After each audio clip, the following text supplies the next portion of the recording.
I just saw you 8 seconds ago, and yet I still, when I look at your dumb face, I still laugh. It doesn't matter. It, it, Sorry. How you doing? I got my hair cut. I can see that. I made some purchasing decisions that we will talk about here in a minute. Although there's going to Okay. be no surprises, I promise you. But before we Okay. do that, folks, today's show is brought to you by Cloudberry Lab. Check them out at cloudberrylab.com/FRD. Go grab a trial and get a look at better ways to back up your data to Amazon, Azure, even Backblaze, just about literally anybody you can probably think of, even your own hardware for that matter. So check them out, cloudberrylab.com/FRD. And Paul, can you take a guess at what is not working? That would be Miracast. I'm sorry. Miracast is the gift that keeps on taking away. There's a joke about also, there. I can't get the notes my... to sync for some reason. Well, whatever. This will be so. Paul, if you had to guess at what I purchased recently, any idea? Well, it doesn't look like it's an Apple HomePod, so I'm gonna go with 2 Sonos ones for the same price as a HomePod. Actually, Paul, a little bit less. I was able to save some money thanks to a dear listener was able to hook me up with a coupon. He didn't give me permission to share his name, so I will not do so. But one of our listeners is actually a Sonos engineer, so every time I poo-poo on the company, he is there listening loud and proud. But he heard that I was interested and saved me a couple dineros. But yes, I did order them. They should be here this week. One of the reasons why I ordered them, one, as you know, very much into the Alexa. I should not have said that. Stop listening. Very deep into the Echo world. Also, I did some research, and they did say that they are going to bring Google Assistant to it sometime in 2018. They did not give. Yes, they did not. They did not specify a date though. So my expectations are right now 12/31/2018 is when it will arrive. If it arrives any day before that, I will be pleased. Nice. Nice. So that will effectively take care of everything that I need.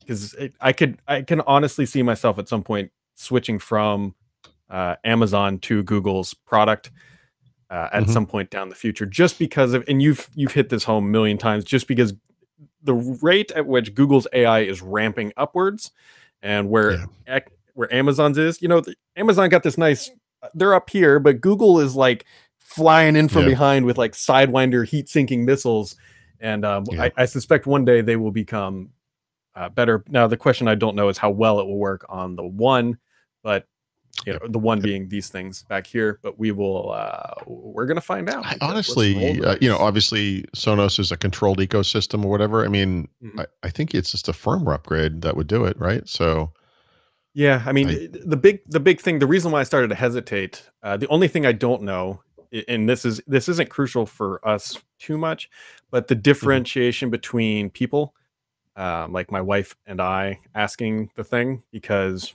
realistically, there's only one traffic that matters. Like I drive my kid to school, but it's actually on the same way my wife goes to work. So we only need one traffic setting.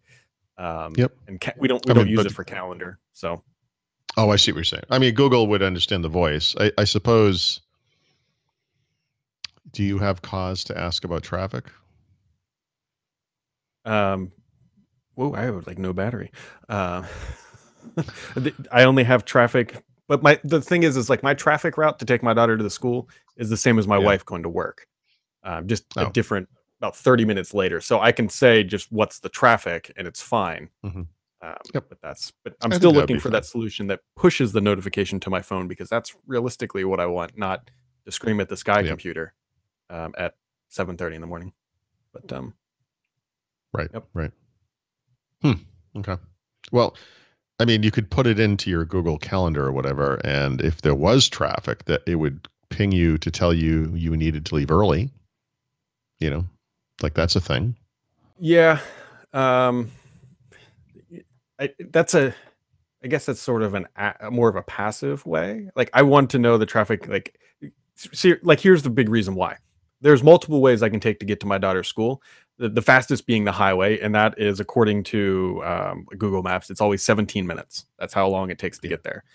But if if it's 19 to 25 minutes or whatever, there's back roads that I can take that will be, yes, it's the same amount of time, but I'd rather take that than sit on the highway. And so I don't know. I just want to know, like, if it's not 17 minutes, then please tell me. I don't know. I just really want to know every day. Like, I don't want to like be waiting. Like, is it going to tell me today or not? If that makes sense. It does. Yep. Yep. Speaking of Google, and this show will be no longer than 29 minutes because that's how much battery life is left on this laptop. Yep. Paul, you wrote up that this is very interesting to me, actually, and I'll explain why. Google completes acquisition of key HTC employees. What employees would those be? So it's approximately 2,000 employees from their smartphone. Well, they're only a smartphone company pretty much, but who are working on HTC smartphones. And for the past couple of years, they've been partnering with Google on various Pixel phones, right? So the Pixel 1 and XL, and then the Pixel 2, but not XL. Although they actually wrote today that the HTC guys did have something to do with that XL, which was an HTC device. So they're coming over to Google. I mean, this signals that Google is very serious about hardware. This will be their third generation of phones, if you don't count Nexus, which I do. So it's their seventh generation of phones or whatever it is. But, their renewed effort to get into homegrown hardware. And I think it's kind of a big deal. I think where Google is right now, their hardware is in disarray. I think most of the stuff they released over the past few months has been really bad. Interestingly, one of the exceptions to that is the Pixel 2, the small one, which is an HTC device. And I think on the HTC side, this signals that this company is in the middle of a downward spiral that they're almost certainly not going to recover from, unfortunately. Yeah. I don't, what's left? Their VR stuff. I'm sure they probably have some like commercial stuff as well that's we're not really privy to because we don't, buy satellite. I believe there's still. I think there's still smartphone stuff happening there. I mean, like traditional smartphone. But I think these people were like their key employees. Like, I think this Google partnership for a little while was seen as maybe the way that they, push forward. And now that Google's taking them away, probably in part because they fear about the future of HTC and want to make sure they don't lose that talent. I just think it's a bad sign, for HTC. Yeah. Well, it can't be a good thing when Google looks at you and goes, "I'll take those people." Yeah. And then, exactly. Yeah. And I'm sure you'll be fine. But seriously, can we have your best employees? Thanks. Yeah. But on the flip side of this, I'm actually pretty excited about this because if there's a company that can truly take on Apple in the hardware mobile space, and compete with Samsung for that matter, because let's face it, at the end of the day, now please don't write me. I know there's like not HTC, but there's OnePlus, there's LG, there's a whole bunch of other Android manufacturers. But let's be honest, when it comes to phones, people tend to think of an iPhone. I would actually put the Google phones up there now because they're used by a lot of high profile people. They're good devices for the most part, minus the screen. But the camera's really good. And then you have Samsung, right? Those are kind of like the three major players, I guess, at this point. And then you have the other guys. But Google kind of pulling away all this talent means, one, they're not going to stop making their phones. And two, their phones should hopefully be better. So that's good. Right. Yeah, they can only get better. So we'll see. Yeah, they should basically take the Pixel 2, hand it to the HTC guys, say change everything but the camera. Yeah. Well, yeah. I mean, so it's funny because in many ways, some of the componentry is identical between those two devices, but obviously the most important one is the camera. So if you got a normal Pixel 2 today, you would have that camera without any of the hardware problems associated with the XL. So yeah, there you go. And then this one, this will be interesting. I know you wrote something up about it this morning as well. But this popped out yesterday, and I have very, very strong mixed feelings about this. But the rumors on the street, I believe this started from Polygon. I don't actually have their official track record off the top of my head about how accurate this information is. But they're saying that Microsoft has, or at least considered at one point, buying EA. Now, if you're not familiar with EA, it's Electronic Arts. They basically make all the sports games ever. They make a lot of the Battlefield, Battlefront games. And they've got a bunch of other handful of Need for Speed titles in there and a bunch of other properties. But the idea at a super high level is that Microsoft needs exclusives. So what should they do? They should buy a gaming company, and EA was Yeah. apparently tossed out there. I mean, I think I've effectively demonstrated that the arguments about Xbox and exclusives are wrong. You know, that if you look at the Mhm. top 10 selling games of 2017, Xbox and Sony have an identical number. They're kind of neck and neck on the quality of the games, and in the games that are most popular are in fact available on both. And so this notion that exclusives are super important, or that exclusives in this new world, which traditional game players can't stand how a lot of Microsoft exclusives work on both Windows 10 and Xbox Mhm. for some reason. Like this is just a problem for them. I think that's all false. But you know, it doesn't really matter what I think, because the truth is this kind of perception hurts them a lot. And we've talked a little bit in the past about how video games are evolving, and that the future of video Mhm. games is something Microsoft's actually uniquely poised for, which is cloud-based delivery of games to whatever hardware. That Yep. exclusive console hardware is not going to be important in the future like it is today. That will put Sony and Nintendo at a disadvantage because neither of those companies has any particular acumen in the cloud. Microsoft does. Um, but it also, you know, this EA thing, and again, this is kind of contrary to what a lot of video game guys would say. In fact, that Polygon article was literally written as this is why they're doing it. Like they're in such bad shape with exclusives that they need to make a Mhm. purchase like this. Um, I actually think Microsoft should buy EA. I have no knowledge of whether this could ever happen. But when you kind of look at what this would bring them, the game franchises you just mentioned, the Maddens, the NHL, NFL, FIFA, you know, whatever, the Battlefront, Hold on, hold Battlefield, on, hold Need on, for Speed. hold on, Hmm? hold on. Did you say FIFA? I live in the United States and don't give a crap about soccer, so let's just move on from that. So the point is, all of those things are big franchises. No matter how you pronounce it, it's a big deal in much of the world. I certainly acknowledge that. Um, it does bring them content, and it's like franchise content. It's yearly content, which is ideal for cloud-based services, right? Where you get these Mhm. upgrades every year. It's not like a one-off game. Like, hey, we made this one game and it sold really well. What are we going to do next? I don't know, some other game. Like, no, you keep making Madden every year. You keep making FIFA. Is that how you say it? Um, Yes. you know, NHL, NBA, whatever it is. Genius. It fits right into that kind of cloud model. And short term, I mean, forget about like, you know, long term, we're not going to have consoles anymore. I'm sure some people are shaking their heads like, oh, that'll never happen, you know, whatever. Okay, but well, how about the short term? We just saw that Microsoft announced they were going to bring Microsoft Studio games in-house, those in-house games to Xbox Game Pass on day one. That's an Mhm. astonishing advantage for this, the greatest deal in video game history, Xbox Game Pass, the most incredible advantage, got so much better. Imagine if all those EA games, which today you would have to pay for, I think it's called EA Origin or EA Access, Yeah. um, separate subscription. It's Xbox One based. It's another way of doing that. Well, what if those games came in? Like this turns Xbox as a platform into not just like viable competition, but kind of like no brainer if you really care about video games at all, like serious video games, not like casual, stupid games you play on a phone. Um, I think this is a great idea. On that note, it will obviously never happen because it's just too good to be true. But I think it would be amazing if they made this happen. So let me just dangle one particular number here. For Microsoft to buy EA, it would cost them at minimum $36.32 billion. That is the current Okay. market capitalization of all outstanding stock, or all stock that EA currently has. So, which means to Yep. buy them, they have to expend that money. But here's the caveat: anytime these rumors start popping around, that stock price for EA is going to pop up. It could very easily be a $40 Yeah. billion transaction for this.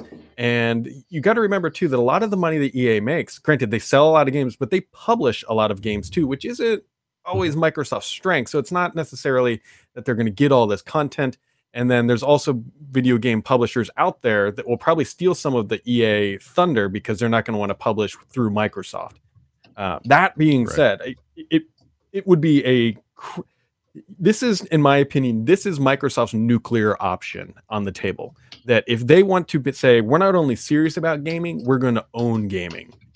This is the option for them to go up and say, you know what, we are here, we are going to run with this, and we are going to win going forward. This is that option. I fully agree. It just seems like it just seems like a crazy bet. Yeah. Like, right, but which is why it's great. And remember, not only is Phil Spencer on the senior leadership board at Microsoft, but the games guy, the guy who came up out of Mojang, is now in charge of games, like Microsoft first party games, and reports directly to Phil Schiller. close. Not to Phil Schiller. Spencer. Jesus. Okay, this is what it's like to get old. Anyway, yes, to Phil Spencer. And I'm talking about video games. The old guy's talking about video games. Somebody shut him up before he brings in Pinochle into the equation. Microsoft has talked repeatedly about this focus on video games and how this is a big thing for the future, and it either is a big thing for the future or it isn't. And the stuff they have now is great, but when you add EA's assets to this, that's how you know they're serious about it.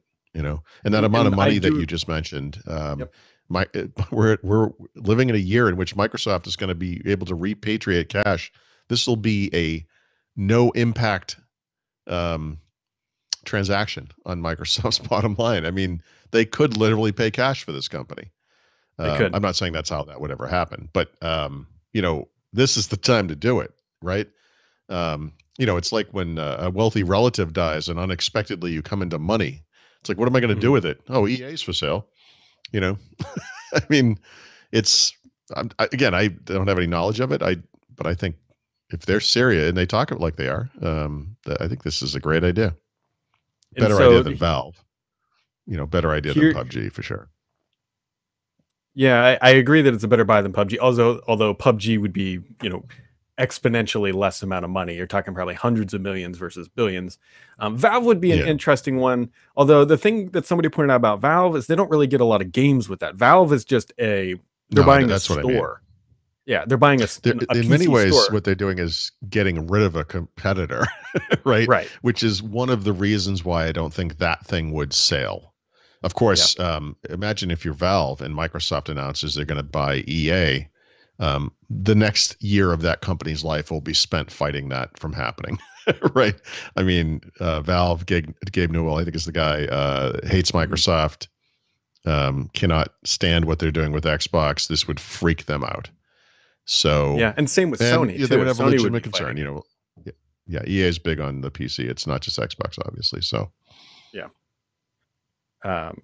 Although actually, I don't know if it would. I mean, it would freak out Valve somewhat, but EA has it's called Origin on the PC, and I think that's where all their games are sold. So it's not like it's going to rip content out of Steam.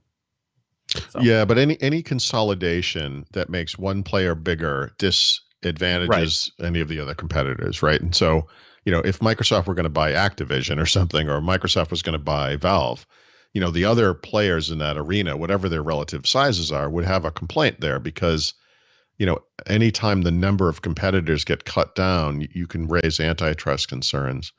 And it's not so much that you've created like a dominant player, which would be a problem, but you have put Microsoft in a better position to be a dominant player. And you could use the argument I just made against them because they could point at these guys and say, guys, they're the only company building this giant cloud infrastructure. They're going to kill us all in the next generation because they're the only ones that can deliver all this content.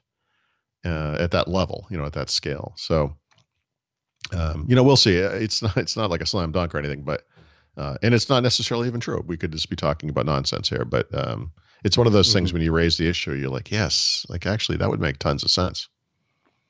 One other thing I'd point out before we kind of move on here is that if Microsoft is going to buy EA, I bet they don't use a lot of cash actually. Microsoft has been buying stock buybacks for years, right? They do this all the time. And Microsoft's stock price right now is floating around $90. They bought a lot of stock back when it was priced around $35. They can now offer those shares as part of the monetary mechanisms to, fulfill that $36 billion. And so that's actually probably an easy way for them to pay for this. Speaking of which, paying for it, they did just buy a cloud-based company. I can't remember what the name of it that was announced yesterday, Right. and Right. yeah, we'll see what happens here. But this would be, I mean, this is like $14 billion more than LinkedIn. This is a much bigger deal than LinkedIn, I think. Yeah, I mean, I never quite understood the value of LinkedIn. I remember there was some math like every single, based on the value of this deal, you are paying X number of dollars for every single person who uses LinkedIn. And it was like $1 right. million or some crazy thing. Like, um, it didn't make sense on those terms. EA is a much bigger company, and when you Yeah. look at kind of the future of this stuff, like the very notion of esports, which Yeah. to me is somewhat ludicrous, but you can't deny the fact that millions and millions of people, like literally all the time, are watching other people play video games. Again, Hmm. something Microsoft is not uniquely capable. I mean, obviously, Twitch is a big deal, and YouTube has a big presence there, and Google will always play a role there. But Microsoft's one of the few companies that could kind of deliver the full widget, for the next generation of what video games are. And this would be one way to get there. Yeah, this would be for on the back of my mind. I keep thinking, one, I hope they do this for multiple selfish reasons. One, I own an Xbox. Two, I write about Microsoft for a living. Um, Yes. this gives us Yep. Yep. a lot to muster over. Um, Hmm. and not yeah, this will be interesting. I think the only way we can conclude this is time will tell if this ever Right. actually Right. happens. But The other the thing is fact that we have they're some experience to build off too. Sorry to interrupt. Mhm. They bought the Gears of War franchise from Epic, and Yep. they've done a respectful job. I don't think that Gears of War 4 was like a huge blockbuster or whatever, but they put it cross-platform, which was awesome. And then they Hmm. spent the next year providing more content to the game for free. Like you didn't have to have like a season's pass. I think that's incredible. Now, they didn't necessarily take that to the next, well, that is the next level, but it didn't explode in popularity. But the job they've done with Minecraft is unbelievable. And I don't think anyone thought that Microsoft should have bought that company and that there were legitimate fears that they were going to destroy this franchise. But they've, in fact, only made it dramatically better and have worked to make that thing cross platform as well. If it weren't for Sony, you'd be able to play with anyone on any platform basically right now. And Yep. it's gone from like, oh, they shouldn't buy this, there's too much money, or it doesn't make any sense, this is the wrong company, to like, not only have they just been like respectful stewards of the franchise, but they've actually exploded the functionality out in awesome ways for everybody. And it's way better than it was before. And it's astonishing. It's just astonishing. I think they could make a go of it with EA. And I keep saying we're going to end it with this, but there's somebody at Microsoft who is doing the math, and they have all the data about how many EA Yeah. games people buy, and they say, look, Mm-hmm. the All of average them. Xbox user is buying 2.5 EA games per year. If we can get Mm-hmm. them into, or maybe it's 1.5. 1.5 would make more sense. 1.5 Sure. games per year. If we can get them into the Game Pass system, or even maybe make a Sure. premium bundle called like the Sports and Games bundle or whatever, $15 a month, and you get all the sports Yep. games forever, or whatever. Somebody at Microsoft is doing the math to figure out how many people they need to do, or how many subscriptions they need to sell, and how to make this work. And it's actually a relatively easy math problem that they can determine, is this a smart financial buy?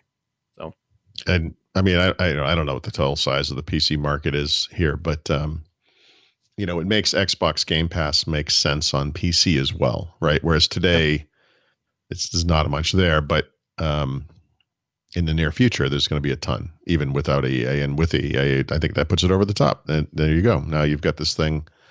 We've come back nicely from the pit of hell that was, what was it called, Windows Live Games or whatever that stupid oh thing my was. god, The that awful service that was sort of yep. Xbox Live on Windows.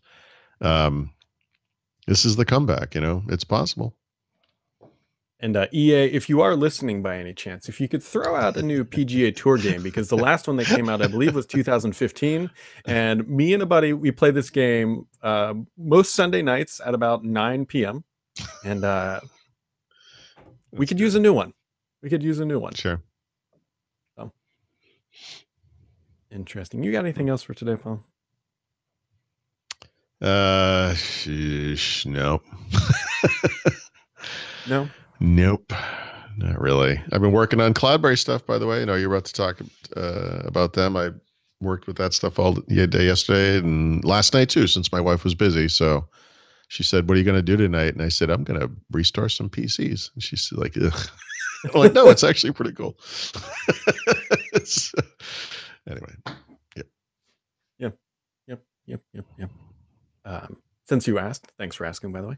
I am going to be out this afternoon, Paul. If you need me, I'm going to my daughter's school. They have some things with dad. Actually, there's a pull out your heartstrings, folks. There's a father-daughter dance on Saturday that I'm going to with my kid, and then apparently for some reason I also have to go to the school today at 1:15 for some other father-daughter thing because Saturday wasn't enough time. But Yep. yeah. Yep. So Have fun with that. I will be ignoring my daughter and vice versa during those exact 2 days, as one does with a teenager. Yes, I am 8 years away from experiencing 9 years, something like that. It hits suddenly, and it's not welcome. Much like the flu. A little bit like getting a door in the face.